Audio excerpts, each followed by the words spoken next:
Hello, good afternoon everyone.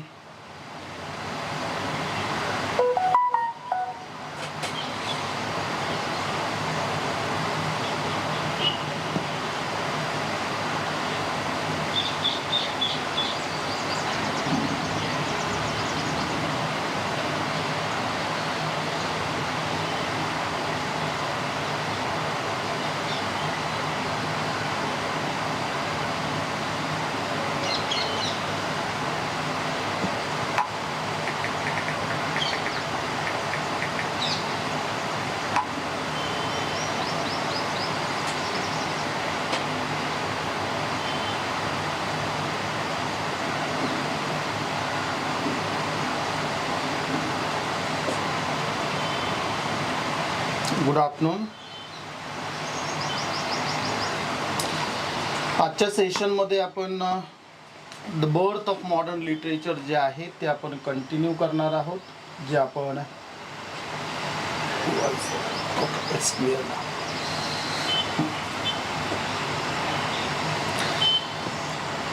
पुढे एकदा ऑथरची list आपण बघूया, त्यापैकी झालेले ऑथर आणि आपण कंटिन्यू करूया. आज मी ग्रुपवर तुम्हाला नियर अबाउट 120 पेजेसच्या नोट्स पाठवलेल्या आहेत the birth of modern literature, आणि त्यासोबतच एक अमेरिकन ऑथर्स जे आहे त्यांची देखील तुम्हाला मी लिस्ट टाकलेली आहे. लिस्ट ऑफ ऑथर्स एकदा आपण बघूया. हे बघा, the age of Dryden. Okay,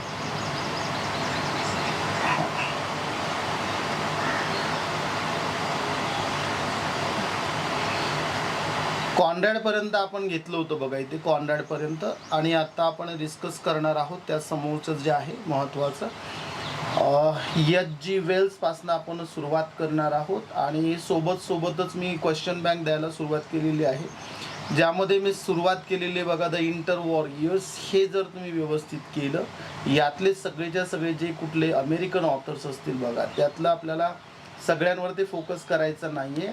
set आणि नेटवरती त्यावरती कमी क्वेश्चन्स असतात, कारण ब्रिटिश लिटरेचर फार महत्त्वाचं आहे. आणि मागचे क्वेश्चन पेपर्स अनालिसिस केल्यानंतर आपल्या तेही लक्षात आलेलं आहे की कशावरती किती क्वेश्चन्स येऊ शकतात, एक अंदाज तरी आपल्याला येतो. तर आता आपण सुरुवात करूया H.G. वेल्स पासनं.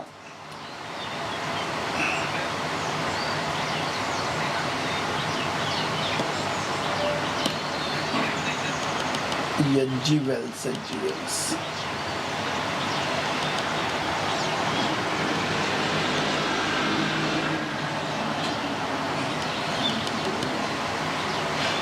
एक सेकंड आला आहे.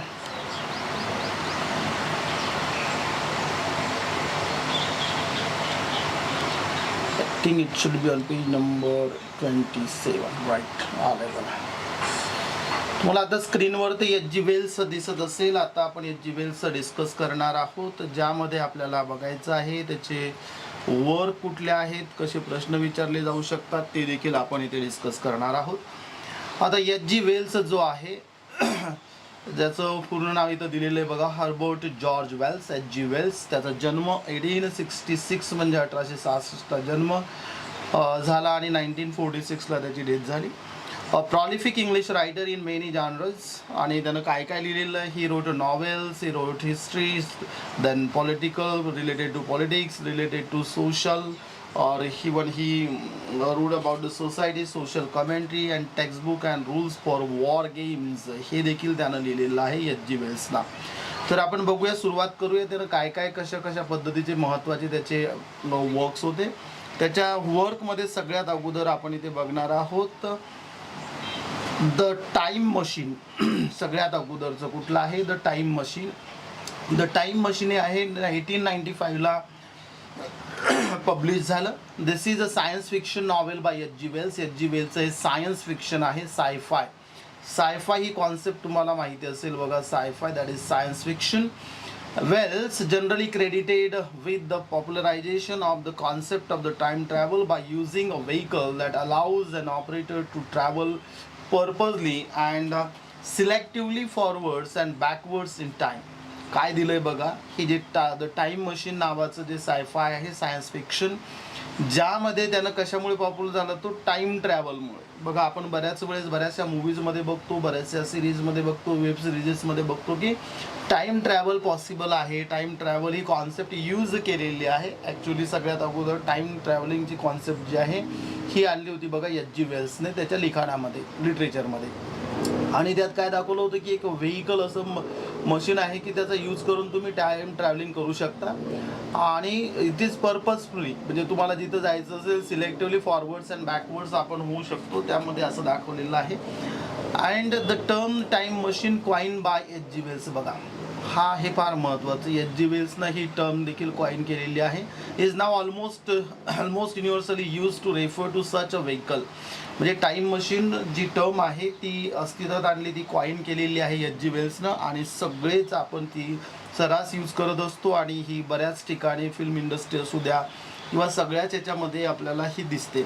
The book's protagonist is an English scientist and gentleman inventor living in Richmond Surrey in Victorian England and identified a narrator simply as the time traveler. Time traveller म्हणून त्यानं त्यामध्ये दाखवलेलं आहे. त्यानंतर काय दिलंय बघा, the stolen bacillus and other stories, it was also publish in 1895. त्यानंतर त्यानं लिहिलं होतं बघा, थर्ड नंबरला इथं दिसतंय आपल्याला, the wonderful visit, it was published in 1895. This is a novel. The wonderful visit is a novel written by H G. Wells. It was published in 1895.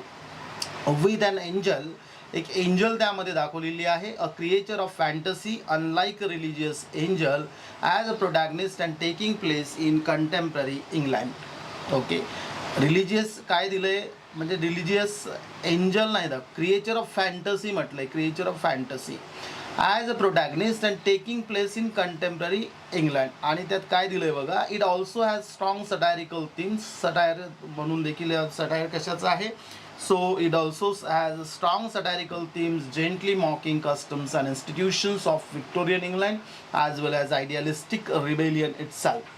Was inspired by John Ruskin's remark that an angel appearing on earth in Victorian England would be shot on sight.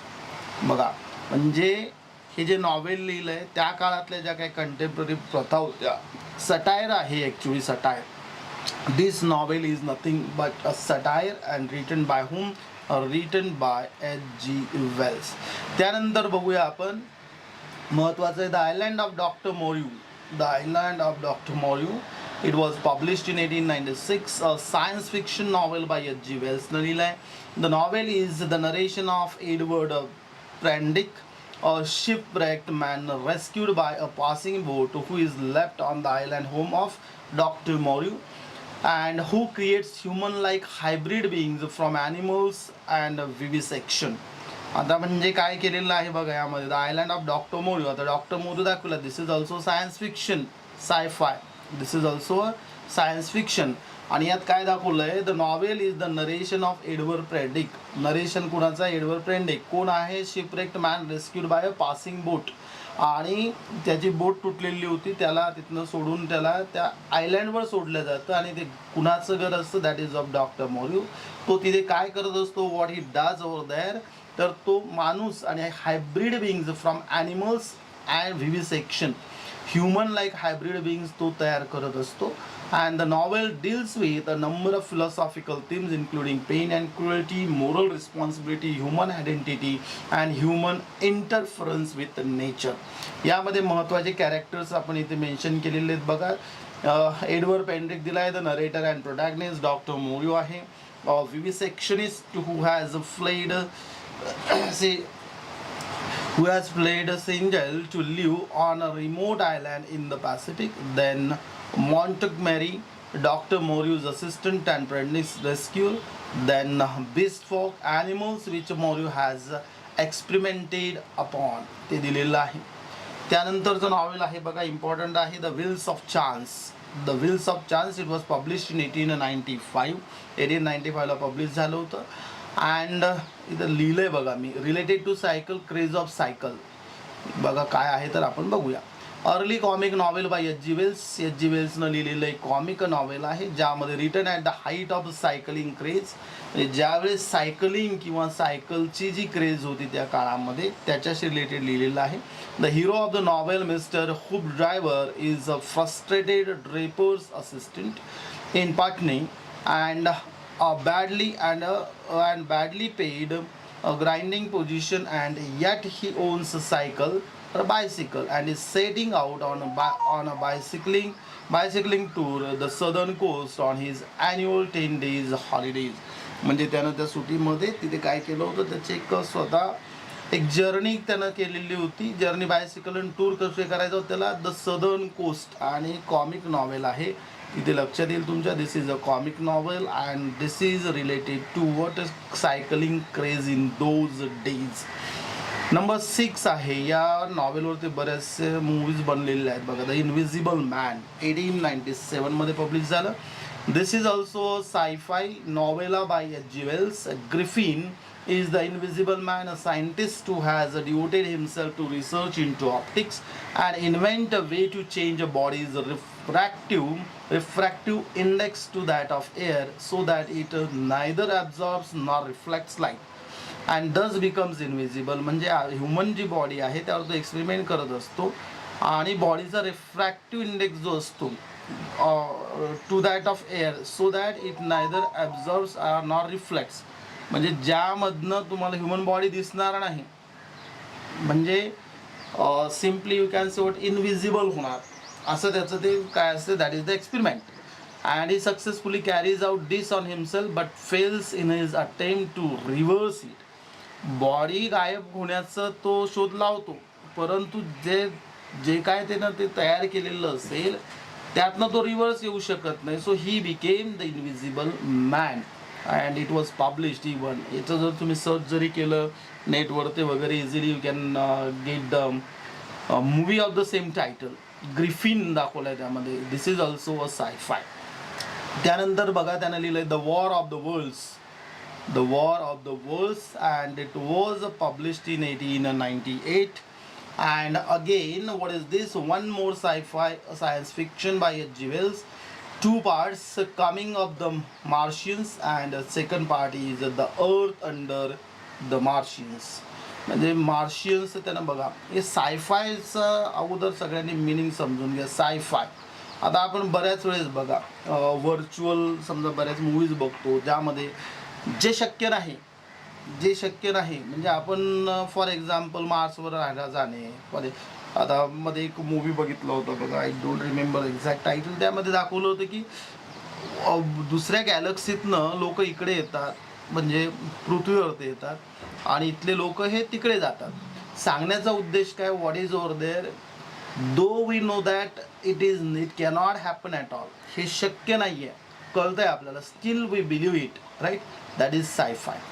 So reality is different.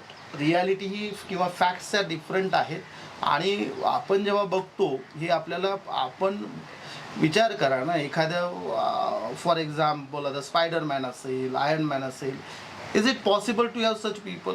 Definitely not. But still we believe that it is that. Therefore it is called virtual reality. Therefore it is called what? Virtual reality.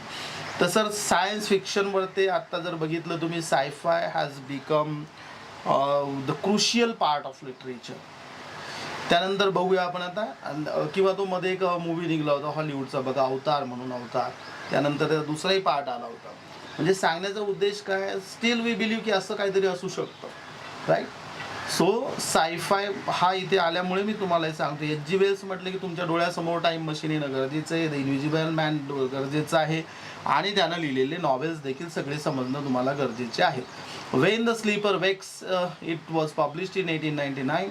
Later it is named as the Sleeper Awakes 1911 ला. हे लक्षात ठेवायचं. Question असा विचारला जाऊ शकतो. It is renamed कुठलं बघा. व्हेन द स्लीपर वेक्स होतं 1899 ला तेव्हा, 1911 ला ते चेंज केलं the sleeper awakes. It is a dystopian science fiction novel.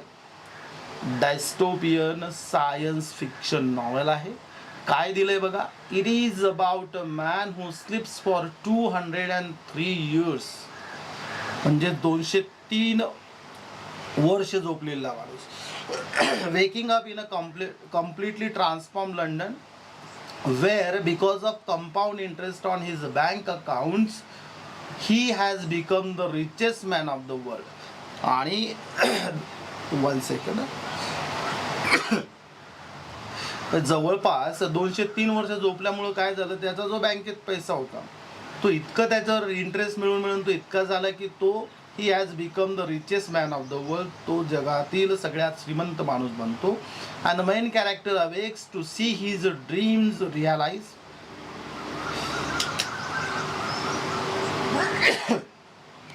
Give me a second students, let me drink some water.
Okay, thank you for waiting students. तर यामध्ये जे दिलं आहे बघा, 203 वर्षानं उठल्या, 203 वर्षानं तो जेव्हा उठतो जगातील सगळ्यात श्रीमंत माणूस बनतो. The main character awakes to see his dreams realised and the future revealed to him in all its horrors and malformities. So name of the sleeper is Graham. त्याचं नाव दाखवलेलं आहे, त्या कॅरेक्टरचं नाव काय दिलं आहे, that is the name is Graham. Graham म्हणून त्याचं नाव दाखवलेलं आहे. And themes include socialism, the betrayal of the revolution, and how and elite can manipulate a population both bye operation and impoverishment on the one hand, and by the use of technology and provision of pleasure on the other. यामध्ये बघा, Ostrog is the character from the novel, assisted Graham and later made Graham his puppet. म्हणजे बघा, ग्रॅहमला तो उठल्यानंतर त्याला मदत करणारं character कोण दाखवलं आहे, सो ऑस्ट्रॉंग. आणि हा काय करतो, ग्रॅहमला त्याच्या म्हणण्यानुसार त्याला बरोबर तो त्याला पपेट म्हणजे तो सांगेल तो ते ऐकतो नंतर. So this is a kind of sci-fi आहे. त्यानंतर बघा number 9, the first man in the moon. So 1901 ला पब्लिश झालं. This is also scientific fiction and this is sci-fi और scientific romance by H.G. Wells. The novel tells the story of a journey to the moon undertaken by the protagonist, businessman narrator Mr. Bedford, and an eccentric scientist Mr. Kever. Bedford and Kever discover that the moon is inhabited by a sophisticated extraterrestrial civilization of insect-like creatures. They all selenites insect like creatures तिथे त्यांनी ते बघितले आणि ते तिथे राहत आहेत असं त्यामध्ये दाखवलेलं आहे. So this is about this particular novel. Next one is love and mister Lewisham. So it was published in 1900. It is a novel set in 1880s by H.G. Wells. It was among his first outside the science fiction genre. म्हणजे हे science fiction नाही, this is a novel. And set कधी केलेलं, 1880s मध्ये set केलेलं दाखवलं. त्यानंतरचं त्याचं वर्क आहे बघा, the food of the gods. The food of the gods, it was published in 1904 and it was and it was written by H.G. Wells. Also entitled The Food of the Gods and How It Came to Earth. H.G. Wells आहे. This is also sci-fi, science fiction आहे. Novel by H.G. Wells. The novel is about a group of scientists who invent food that accelerates the growth of children and turns them into giants when they become adults. So divided into 3 books. हे जे novel आहे 3 parts मध्ये 3 books मध्ये लिहिलेलं आहे. त्याचे titles काय दिलेत बघा. Discovery of the food, the food in the village and the food, the harvest of the food. काय करतं ते फूड जे आहे जे ग्रोथ आहे, म्हणजे मुलं मोठे झाल्यानंतर त्यांना एक फार मोठं भला मोठं जी बॉडी आहे ह्यूज बनू शकते आणि हे 3 पार्टमध्ये लिहिलेलं आहे H.G. वेल्सनं. त्यानंतर आहे बघा Kipps, KIPPS, Kipps. It was published in 1905. A sociological novel आहे. This is a sociological novel by H.G. Wells and also entitled Keeps, the story of a simple soul, a sociological novel. The protagonist of the novel is Arthur R.T. Kipps and it contains 3 books. 1 कुठलं दिलं बघा, The Making of the Kipps. Number 2 Miscute, the Chaperon and number 3 is Kippses. हे 3 part त्याचे आहे. This is a sociological novel written by H.G. Wells. After that, number 12 is a modern utopia. A modern utopia. 1905. It was published in 1905 आणि हे लिहिलं H.G. Wellsनं.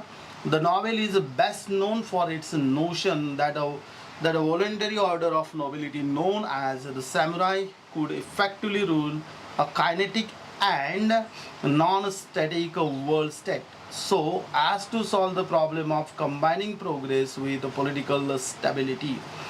हे जे novel आहे फार काय दिलं यामध्ये बघा, त्यानं सांगितलं कशासाठी की नोशन कुठली, voluntary order of nobility known as the samurai. जे नोबिलिटी दाखवली सॅमुरायची कॉन्सेप्ट आहे बघा, की हे जे वर्ल्ड आहे, जग आहे, could effectively rule kinetic and non static world state जी आहे. आणि हे रिलेटेड टू काय होऊ इथनं बघा, इथपर्यंत जे डबल इन्व्हर्टेड कॉमामध्ये दिलेलं आहे. Kinetic and non static world state so as to solve the problem of combining progress with political stability. त्यानंतर आहे बघा Tono Bungay. It was publish in 1909. A realist semi-autobiographical novel written by H.G. Wells. त्यानंतर आहे Anne Veronica. It was published in also 1909. A new woman novel by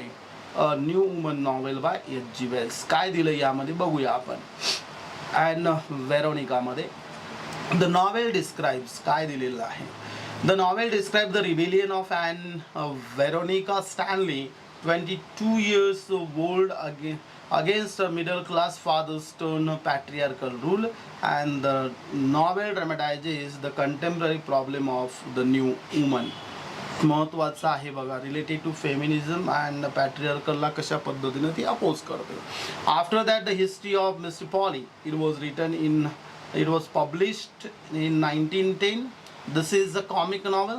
हे जे आहे हे एक कॉमिक नॉवेल आहे आणि यामध्ये काय केलंय बघा, a comic novel by H.G. Wells. The protagonist of the novel is an anti-hero inspired by H.G. Wells' early experiences in drapery trade, Alfred Polly. त्यानंतर बघा त्यानं लिहिलंय द मिचायवली. स्पेलिंग बघा MACHIMACHIVALLY. 1911 मध्ये पब्लिश केलंय आणि या नॉवेलमध्ये काय केलंय त्यानं आपण बघूया. So novel focuses on or its plot, notoriously derived from Wells' affair with Amber Reeves, a British feminist writer and scholar, and satirized Beatrice, Martha Beatrice Webb, an English sociologist, economist and labor historian, and Sidney Webb, a British socialist, economist, reformer, and co-founder of the London School of Economics. So protagonist of the novel Richard Dick Remington म्हणून त्यामध्ये दाखवलेलं आहे. Plot हा बघा Wales जो आहे H जी वेल्सचा affair जे होतं जिच्याशी तिच्यापासून सुरुवात झालेली आहे. म्हणजे यामध्ये त्याने सटराईज कोणाला केलं, बिटराईज, त्यावेळेची रिअल लाईफ कॅरेक्टर्स यामध्ये त्याने घेतलेले आहेत. So mister Britling sees it through 1916ला पब्लिश झाला आहे. H G Wells masterpiece of the war time experience in England. So H G Wells जे आहे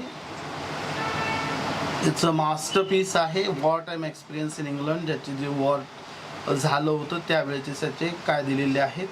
आता 1916 म्हटलं तर तुमच्या डोळ्यासमोर येईल बघा, वर्ल्ड वॉर फर्स्ट 1914 1919पर्यंत झालं होतं. The world of William Clissold 1926ला पब्लिश झालं होतं.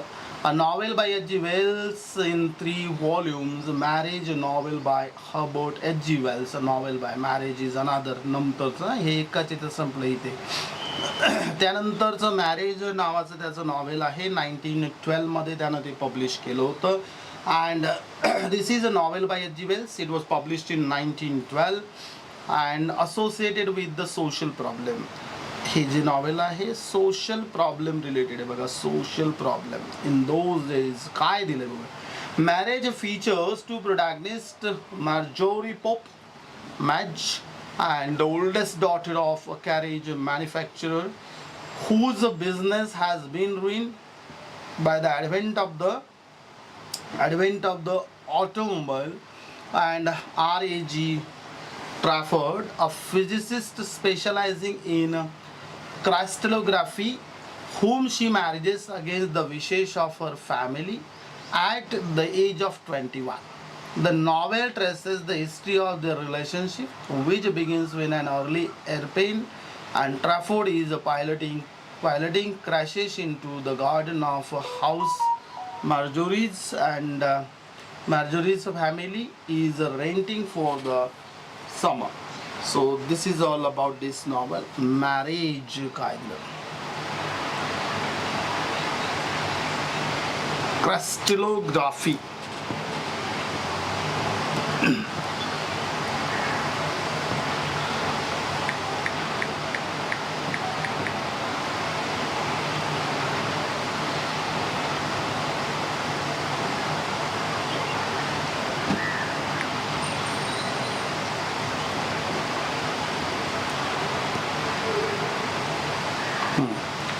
क्रिस्टलोग्राफीचं मिनिंग मी एकदम मुद्दाम बघत होतो. The branch of science concern with structure and properties of crystals असा त्याचा मिनिंग होतो.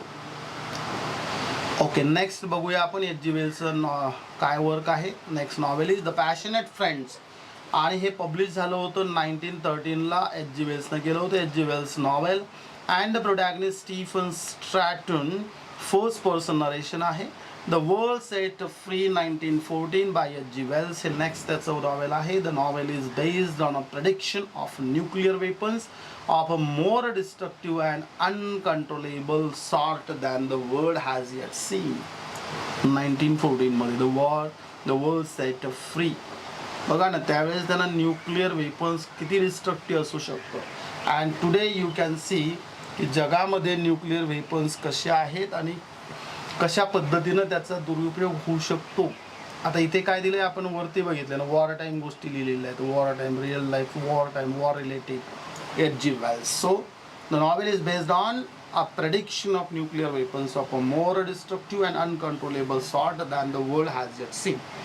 Next आहे The Wife and The Wife of Sir Isaac Herman. It was published in 1914. H.G. Wells' novel. The protagonist of the novel, Lady Herman. The theme is associated with the New Woman movement. ही एक movement होती बघा. त्यानंतर लिहिलंय त्यानं The Research Magnificent 1915. It is a novel by H.G. Wells. and त्यानंतर त्यानं परत लिहिलंय बघा एक John and Peter. What he wrote, John and Peter. So, or John and Peter, the story of an education 1918ला लिहिलं, पब्लिश केलं. A novel by H.G. Wells, a satirical portrait of late Victorian and Edwardian England. So, a critic of the English educational system on the eve of World War I. a study of the impact of that war on English society and a general reflection on the purposes of education. त्यानंतर जो आहे त्याचं work बघा परत the undying fire. It was published in 1919 and it is a modern retelling of the story of Job, like the book of Job, one of the writings of the Hebrew Bible.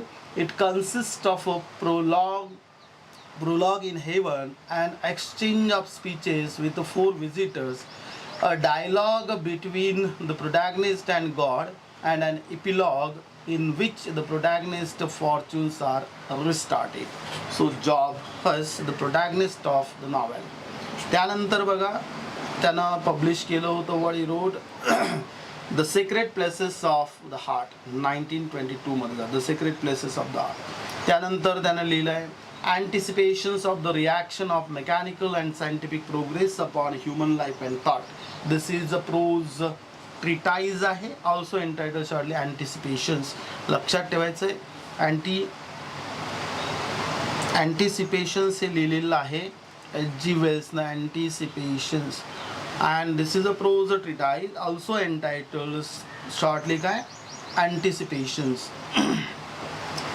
त्यानंतर त्यानं publish केलंय बघा Mankind in the Making 1903. This is a social treatise and H.G. Wells sequence to Anticipations. काय दिलंय त्यामध्ये It analyzes the great complex of circumstances which mold the vague possibilities of the average child into the reality of the citizen of modern state. त्यानंतर त्यानं publish केलं होतं लिहिलं होतं बघा Socialism and the Family. It is a social treatise. After that New Worlds for World 1908 मध्ये subtitle A Plain Account of Modern Socialism. This is a social treatise by H.G. Wells. After that An Englishman Looks at the World 1914 essay collection by H.G. Wells containing journalistic pieces written between 1909 and 1914. त्यानंतर The War That Will End War. So 1914 war time treatise आहे. This is also H.G. Wells म्हटल्यानंतर war time लक्षात ठेवायचं war time treatise. त्यानंतर लिहिले त्यानं the elements of reconstruction 1916 मध्ये published under the सुडोनेम DP. हे बघा DP वॉर टाइम DP या नावाच्या अंडर त्यानं लिहिलं. After that Russia in the shadows 1920 by H.G. Wells. A book includes a series of articles previously printed in the Sunday Express in connection with Wells' second visit to Russia in 1920. After that The Salvaging of Civilization.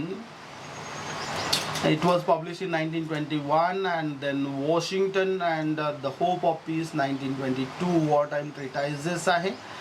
And again he published what pamphlet, among them The Work of Wealth and the Happiness of Mankind 1931. After Democracy 1932. The Anatomy of Frustration 1936. त्यानंतर त्यानं wartime treatise किती लिहिलेत बघा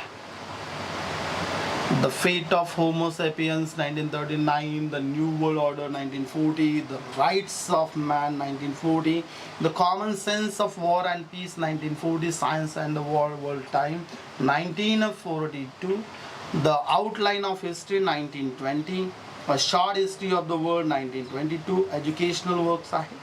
त्यानं लिहिले बघा The Autocracy of Mr. Abraham. It was published in 1930. It is a novel by H.G. Wells. तुम्ही जर H.G. Wells work बघितलं तर तुमच्या लक्षात येईल त्याचं कॉन्ट्रीब्युशन लिटरेचरमध्ये किती जबरदस्त आहे. His credibility is over there. You can easily understand. तर काय दिलंय बघा आपण परत बघूया. A character study analyzing the psychological sources of resistance of Wellsian ideology, and was influenced by Wells' acquaintance with Carl Gustav Jung and his ideas. Carl Jung. Okay. त्यानंतर त्यानं लिहिले बघा Brian Hilt 1937 ला पब्लिश झालं. Also entitled Brian Hilt. So for the show of things, Roland Palace is a novelist married to distant cousin Brian Hill. A quite lovely quite lovely दिले काय दिले बघा इथे. ह्या जो रॉलँड पॅलेस आहे हा एक नॉवेलिस्ट आहे आणि त्याच्या दूरची जी कझिन आहे तिच्याशी लग्न करतो. तिचं नाव आहे brand hilt. It is a literary satire in which Wells mocks developments in the contemporary literary scene in Great Britain, especially with respect to publicity. Publicity साठी लिहिल्या जाते त्यामुळे त्याने तिथे ते सटायर आहे, एक प्रकारचं लिटररी सटायर. उसके बाद में उसने लिखा है apropos of dollars apropos of dollars 1938 it was published. After that he wrote The Holy Terror 1939. It is a novel. It is a novel in a part an analysis of fascism. The novel presents as a biography of Rudolf Rudd of Whitlow, who is born with such an aggressive temperament that scarcely is he born, but his monthly nurse exclaims it is a holy terror. तर नावच तसं दिलं बघा. 1939 मध्ये publish झालं होतं. त्यानंतर इथे काय दिलंय बघा. Besides all these he wrote some more novels, non-fictions, treatises, stories, story collections, film stories and articles. Many works are unmentioned here, so they are not mentioned each and everything. After that, one more important work by H.G. Wells. So experiment in what is that? Experiment in autobiography 1934. तर आपण जवळपास इथे बघा 45 त्याचे महत्त्वाचे सगळेच्या सगळे इथे आपण आता डिस्कस केलेले आहेत. Now we are going to discuss the next one, that is Samuel Butler. Samuel Butler बघा कोण आहे. So, Victorian era English author, satirical Victorian satirized Victorian society in his novels. Major works of Samuel Butler आपण आता बघूयात. बघा पहिलं Air Horn, EREWHON, Air Horn. It was published in 1872. Also entitled Air Horn or Over the Range 1872 मध्ये published झालं. A novel by Samuel Butler. And published anonymously, त्यानं नाव नव्हतं लावलं, anonymously त्यानं publish केलं होतं. And the book is a satire on Victorian society. The title of the novel is the name of the fictional country discovered by the protagonist. Butler meant the title to be read as nowhere. Air Horn जे आहे बघा, nowhere. The greater part of the novel consists of a description of Air Horn. It appears to be utopia. What? Utopia, ideal state. And a satire on Victorian society. Air Horn.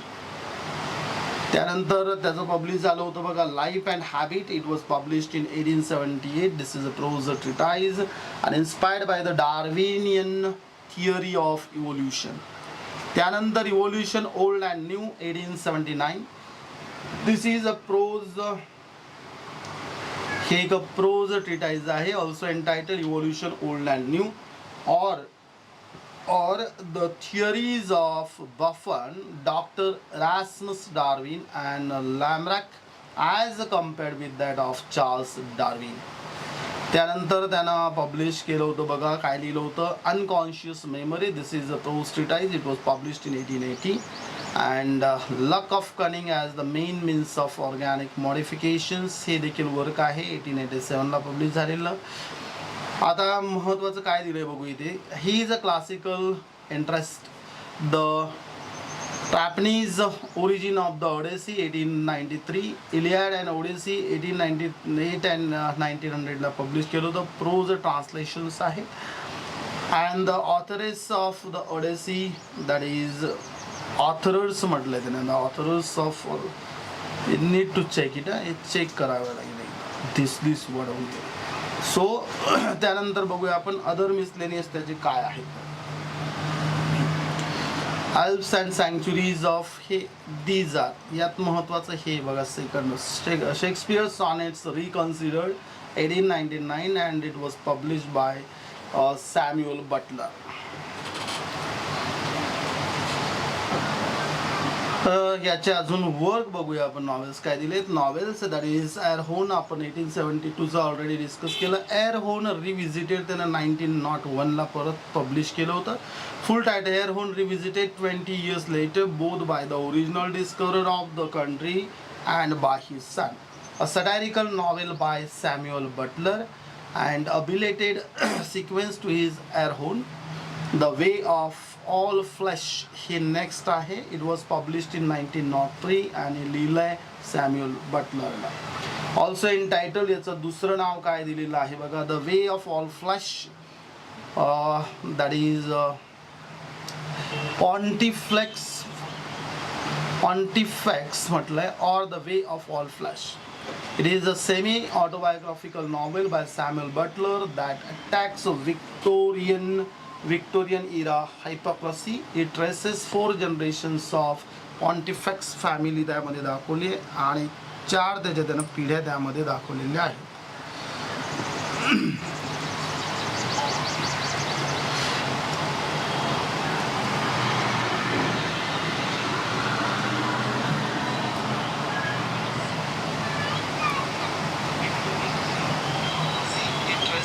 It has 5 generations of Pontifex of family. Other characters यामध्ये दिलेले आहेत बघा. Characters कुठले. Other characters are there. Which are they. So doctor Skinner, Ernest teacher, then mister Overton, the narrator Ernest Pontifex from 4th generation. The story is narrated by Overton, godfather to the central character. त्यानंतर आपल्याला इथे discuss करायचं आहे बघा. George Moore कोणता आहे. 1852 मध्ये त्याचा जन्म झाला. 1933 मध्ये त्याची डेथ झाली. आपण आहोत आता बघा. वी आर हिअर राईट नाव. कुठं गेलं ते. तर सॅम्युअल बटलर झालंय. हे झालं, हे झालं, हे झालं, हे झालंय. आता आपल्याला बघायचंय जॉर्ज मूर. ओके, तर सुरुवात करूया आपण. जॉर्ज मूर बघा. George Augustus Moore, an Irish novelist, short story writer, poet, art critic, memoirist and dramatist. So his works बघा काय आहे. ममर्स वाईफ 1885 ला पब्लिश झालं होतं. Drama in muslin 1886, spring days 1888, based on French models, has the subjects in the lower and more sordid sides of life. त्यानंतर Evelyn इन्स 1898, त्यानंतर sister Teresa 1901, sequel to Evelyn इनस. याला हा सिक्वेन्स, ह्याचा sequel आहे बघा खालचा. Above both a long and elaborative character study on a religious theme. आता याचं इम्पॉर्टंट आहे बघा जॉर्ज मूरचं. Easter Waters. What is that. Easter water. So Easter Waters, it was published in 1894, a novel by George Moore set in England from the early 1870s onward. Easter Waters is born to hard-working parents. It portrays काय सांगते a greater and a deeply moving study of the misfortunes of a poor servant girl. Easter Waters, it is a realistic yet a sympathetic picture of life among the lowest classes. त्यानंतर त्यानं लिहिलं होतं बघा the अनटिल्ड field 1903 मध्ये publish केलं. 1903 म्हणजे 1903 मध्ये publish केलं होतं. And it is a collection of 13 short stories of Irish life. After that he publish the lake. It was published in 1905 and it is a novel by George Moore and the novel is set in Ireland. Then he wrote both are the novels. The Brook Carrot, a Syrian story 1916 published झालं and Heloise and Abelard. त्यानंतर महत्त्वाचं आहे बघा Confessions of a Young Man. It is a memoir by Irish novelist George Moore, who spent about 15 years in his teen and 20s in Paris and later London as a struggling artist. म्हणून त्यानं तो struggling artist होता त्या काळामध्ये. आणि तो या ठिकाणी राहिला त्याचं त्या बाबतीत लिहिलेलं आहे बघा. त्यानंतर self 1912, well, then Avowals 1919, Conversations in Eberstadt 1924. त्यानंतर आपण आता डिस्कस करणार आहोत. We are going to discuss about George Robert Gissing. याचा जन्म 1857 ला झाला and he died in 1903. And English novelist होता. And what he did exactly, काय दिलं आपण तिथे बघूया.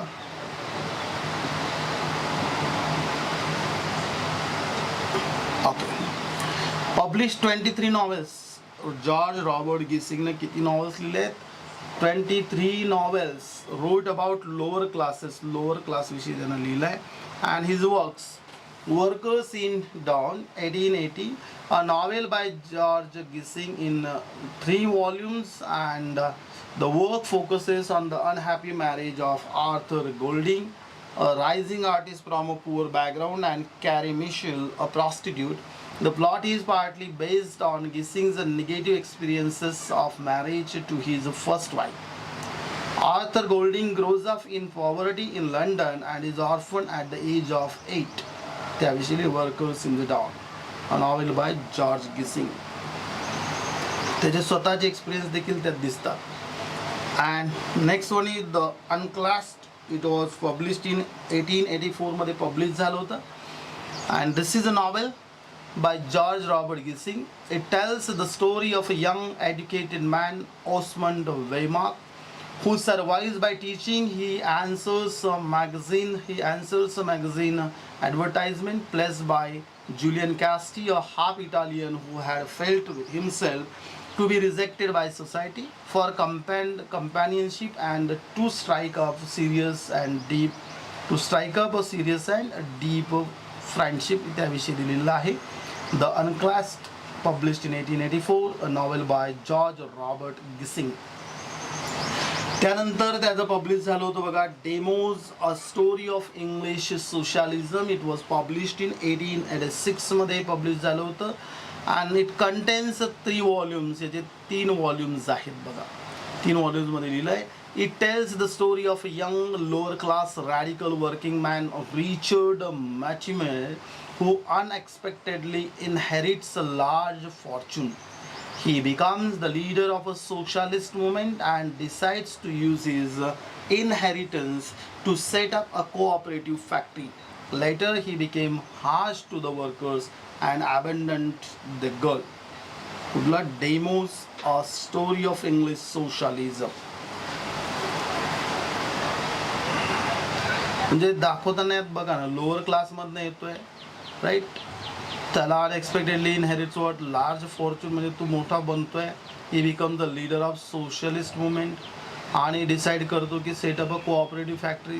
केल्यानंतर he became harsh to the workers स्वतः and he abandoned the girl. So after that Hairza, it was published in 1887. This is a novel in 3 volumes. After a Life's Morning 1888, also in 3 volumes. It is a novel by George Gissing and originally entitled Emily. Originally it's a Emily देखील नाव आहे. And it tells the story of Emily Hood, a poor yet cultivated young woman. त्यानंतरचं आहे the neither world. 1889 ला publish झालंय. George Robert गिसिंग याचं novel आहे. A novel written by English author George Gissing. The plot concerns several poor families, okay, and living in the slums of 19th century London. The novel concentrates on the individual problems and hardships which result from the typical shortages experienced by the lower classes, want of money, employment, and decent living conditions. Then the novel is pessimistic and concerns totally with the poor people. Then Michael, this is the character Michael Snowdown, a character from the novel. Next महत्त्वाचं novel आहे त्याचं बघा new group street. Published in 3 volumes, a novel written by George Gissing set in the literary and journalistic circles of 1880s London. Gissing shortened and revised the novel for French edition 1901. The story deals with the literary world that Gissing himself had experienced. Then born in exile, it was published in 1892. That is Born in Exile. So a novel by George Gissing. It deals with the themes of class, religion, love and marriage. And the main protagonist of the novel, Godwin Pick, a star student at Whitelaw College, which he won a scholarship to attend. Which one? Born in Exile. It is a novel. हे कशाचे theme बघा, class आहे, religion आहे, love and marriage. त्यातलं character कोण आहे? Godwin. हा एक हुशार विद्यार्थी, स्टुडंट, काय दिले, star student at Ware, white law college, आणि तो स्कॉलरशिपवरती तिथे तो शिकायला जातो असं ते दाखवलेलं आहे. The odd women 1893 and it was published in 3 volumes. A novel by English novelist George Gissing. Its themes काय आहेत are the role of women in society, marriage morals and the early feminist movement विषयी आहे The Odd Women by George Gissing. त्यानंतर आहे बघा In the Year of Jubilee 1894 मध्ये publish झालं 3 volumes मध्ये. Eve's Ransom. It was published in 1895, a novel by George Gissing. It features the story of a mechanical draughtsman and named Maurice Hilliard who comes into some money which enables him to live without working. As a part of his resulting travels, he meets and falls in love with Eve Medley, a bookkeeper. त्यानंतर त्यानं लिहिलंय बघा, publish केलं, the paying guest important आहे, 1895 मध्ये publish झालं. This is a satirical novella by George Gissing. It recounts the experiences of the Mumfords of middle class family who invite the paying guest into their home to supplement their income. This is a satirical novel.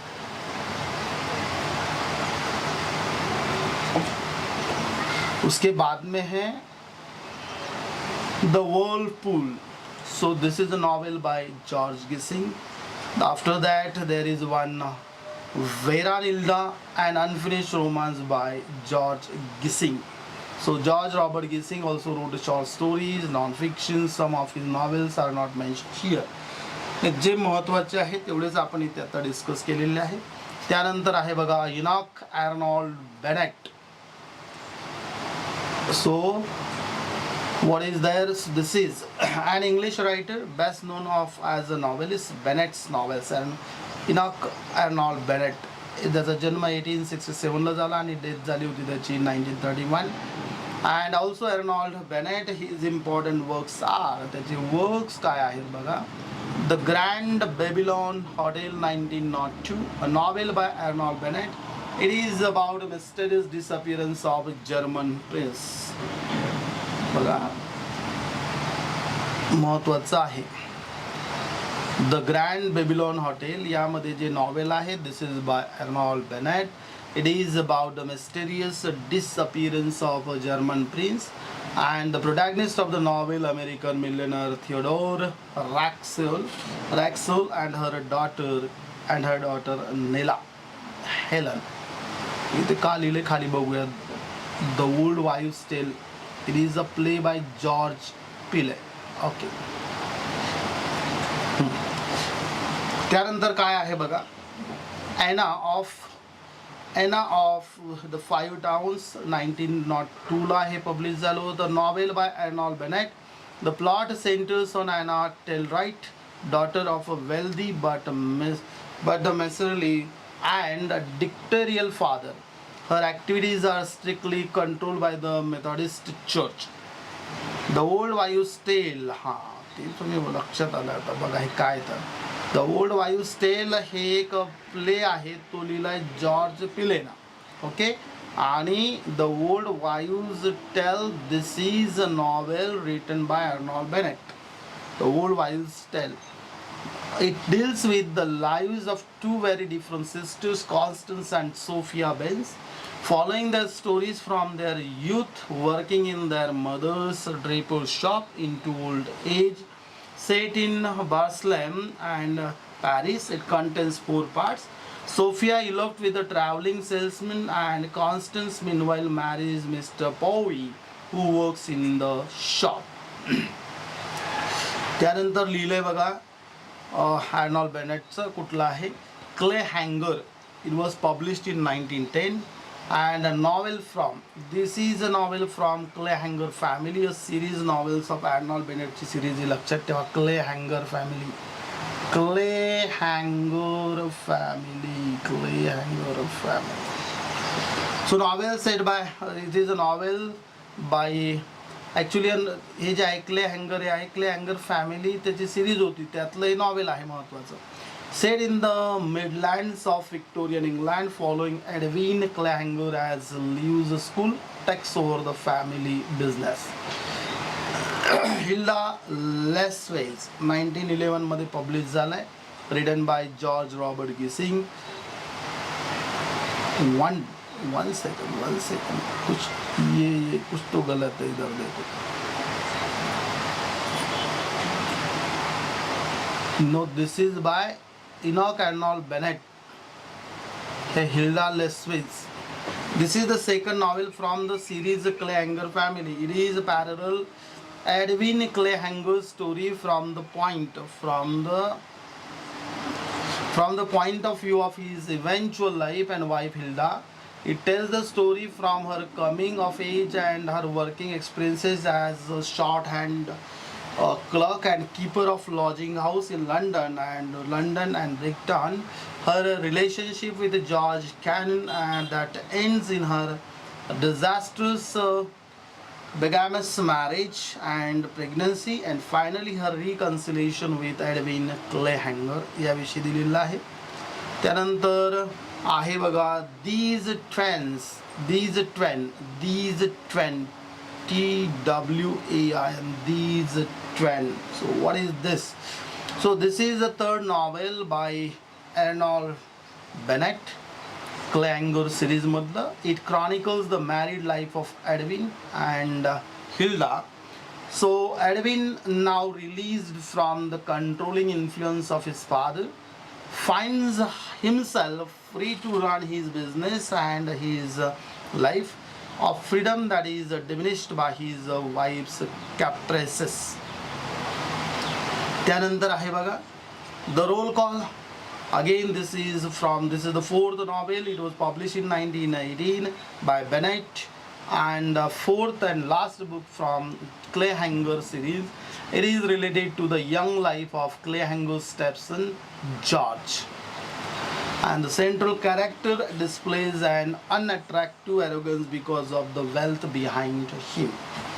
Then Helen with the Highland.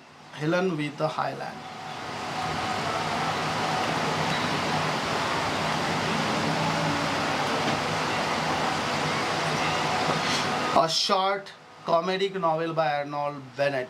त्यानंतर बघा Racimon Steps. It was published in 1923. A long realistic novel and realistic revelation of lower class London life as it revolves around the central figure of a miserly shopkeeper, but it also contains the portrait of the charwoman Elsie.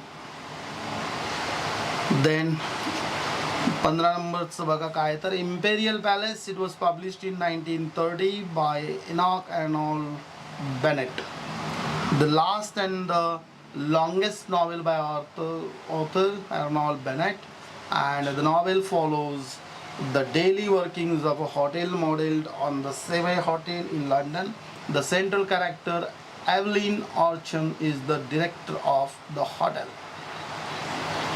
हे बाकीचे लिहिलेले बघा लेस important novels आहेत एक्झामच्या दृष्टीने नाव माहिती पाहिजे. The great man, sacred and profane love, buried alive, the card, the pretty lady, mister ट्रोहॅट अँड लॉर्ड रेनगो. त्याचे प्लेज देखील त्यानं लिहिलेले आहेत बघा. त्याचे प्लेज कुठले आहेत? माइलस्टोन्स 19 12 मध्ये पब्लिश केला. The honeymoon, the great adventure, then the love match 1922. and all Bennett was interested in giving realistic account of lives of ordinary people, lower class people.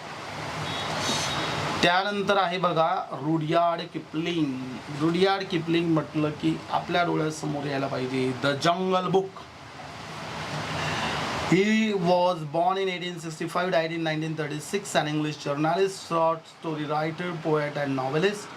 Rudyard Kipling's father, John Lockwood Kipling, was the principal and professor of architectural sculpture at newly formed Sir Jamshedji Jijaboy School of Art in Bombay. याचे वडील तिथे principal and was a professor over that architecture sculpture and got Nobel prize for literature in 1907 ला 1907 ला मिळालं होतं यांना काय Nobel prize Rudyard किपलिंगला. And his prose works include stories of Indian life, of children and of animals are told with great vitality. त्यांना केलेलं काम बघा काय काय आहे तर त्याचे जे स्टोरीज आहेत ना रुडयार्ड किपलिंगच्या इंडियन लाईफ ऑफ चिल्ड्रन आणि ॲनिमल्स विषयी त्यानं लिहिलेलं आहे. बघूया. Plain tales from the hills 1888 ला पब्लिश केलं होतं. Plain Tales from the Hills 1888, the first collection of short stories by Rudyard Kipling, and it contains 40 stories, important stories, Cupid's arrows, consequences, kidnapped and the wedding wife. त्यानंतर त्यानं लिहिलं बघा short stories soldiers 3 1888 मध्ये publish केलं. A collection of short stories 3 soldiers, Learard, then Mulvaney and Orthosis. It also contains the story of the Gatsby and written in dramatic form consisting 8 short stories. त्यानंतर त्याने publish झालं होतं बघा त्याचं केलं होतं in black in black and white 1888 मध्ये publish झालं होतं. दिस is 1 second. In Black and White 1888, a collection of 8 short stories by Rudyard Kipling under the Diodos 1888 मध्ये पब्लिश झालं. This is also a collection of short stories by Rudyard Kipling. त्यानंतर बघा The Phantom, Rickshaw and Other Airy Tales 1888 ला publish झालं. Also known as The Phantom, Rickshaw and Other Tales. It contains an important short story, The Man Who Would Be a King, a Man Who Would Be King. So the narrator, a journalist, meets 2 colorful characters, Daniel Drevoort and P.J. Carnahan, while on a train. Wee Willie Winky and Other Child Stories 1888 ला त्यानं publish केलं. And a collection of short stories by Rudyard Kipling. The collection contains the short story Baba Black Sheep. This is a short story by Rudyard Kipling, a semi-autobiographical. Life's Handicap. Life is Handicap 1891 and Many Inventions 1891 and 1893 मध्ये दोन्ही वेगवेगळे publish झालेले आहेत. Life is Handicap 1891 and Many Inventions that was published in 1893. The Important Jungle Book आत्ताच मध्ये series याच्यावर बरेचसे बघा याच्यावर ते कार्टूनच्या सिरीज आल्या कार्टूनचं म्हणजे सिरियल टाईप तयार केलं गेलं. त्यानंतर Mowgli character you can understand Mowgli collection काय दिले बघा the jungle book 1894 and the second jungle book 1895 असं पब्लिश केलं. A collection of short stories by English author Rudyard Kipling. It contains the stories associated with to Mowgli and his life. It includes characters like Mowgli a boy is raise by wolves म्हणजे लांडगेने त्याची वाढ केली होती बघा in Indian jungle with the help of Baloo and that is then Bagheera. वाचल्यावर लक्षात येईल बघा तुमच्या मोगली म्हटलं की लगेच आपल्या मूवी लक्षात येत होती. And the black panther and then has to fight the tiger Shere Khan. त्यानंतर the days work it was published in 1898. And what is this? This is a collection. This is a collection of short stories by Rudyard Kipling, and it contains total 13 stories. It contains total 13 stories. From Sea to Sea and Other Sketches, Letters of Travels 1889 ला published झालं होतं.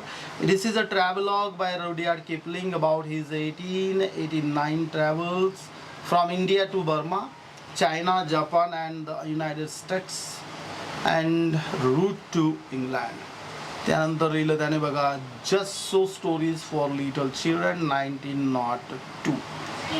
असे हे work आहे बघा Rudyard किपलिंगचं. थोडं अजून 1 minute खाली जाऊन बघूया आपण कुठपर्यंत त्याचं आहे. ओके किम ओके महत्त्वाचं आहे.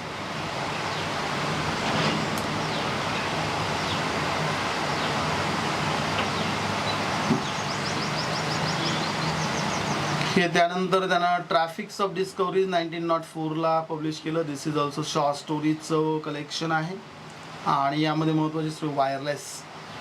देन यानं एक फॅन्टसी बुक लिहिलं आहे रुडियार्ड किपलिंगनं, पक ऑफ पोक्स हिल 1906 मध्ये ते पब्लिश केलं होतं. त्यानं contains a series of short stories set in different periods of English history. त्यानंतर rewards and fairies 1910. This is historical fantasy. A historical fantasy book by Rudyard Kipling आहे. The title comes from the poem Farewell. Rewards and Fairies by Richard Corbett. त्यानंतर त्यानं लिहिलं debits and credits 1926 मध्ये publish झालं होतं. A collection of 14 stories, 19 poems, 2 scenes from a play by Rudyard Kipling and a British writer who wrote extensively about British colonialism in India and Burma. Limits and Renewals, it was published in 1932, a short story collection. त्यानंतर त्याचं novels पण लिहिलेत बघा, त्याला short stories लिहिलेत पण ते novels बघा. The light that failed 1890 मध्ये ते पब्लिश केलं होतं. A novel by Rudyard Kipling set in London, but many important events throughout the story occur in Sudan or India. The light that failed. And The Light That Failed follows the life of Dick Hilder, a painter who goes blind. त्यानंतर आहे captains courageous 1897 ला publish झालं. A novel by Rudyard Kipling, and it follows the adventures of 15-year-old Harvey Chemi Jr., the spoiled son of a railroad tycoon after he is saved from drowning by a Portuguese fisherman in the North Atlantic.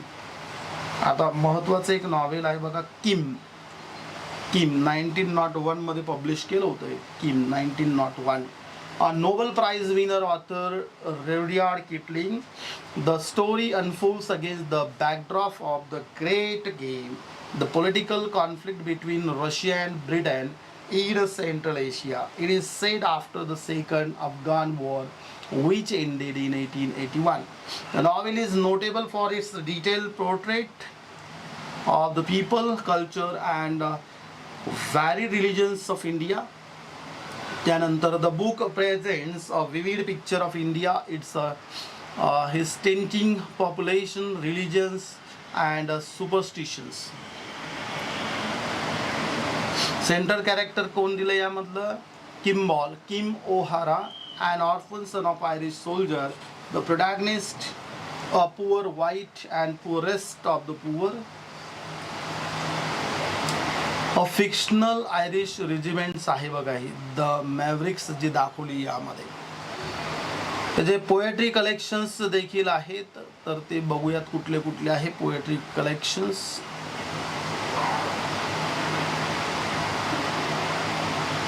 बघा barrack room ballads 1890. Then the seven seas 1896.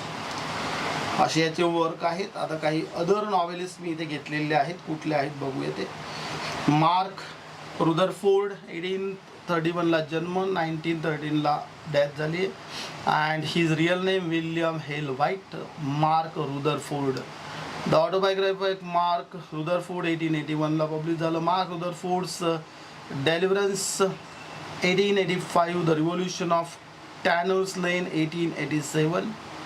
त्यानंतर आहे बघा जे तुम्हाला त्या लिस्टमध्ये दिसणार नाही ते जे डी बॅट्सफोर्ड आहे, त्याचा जन्म 1873ला आणि डेट 1947.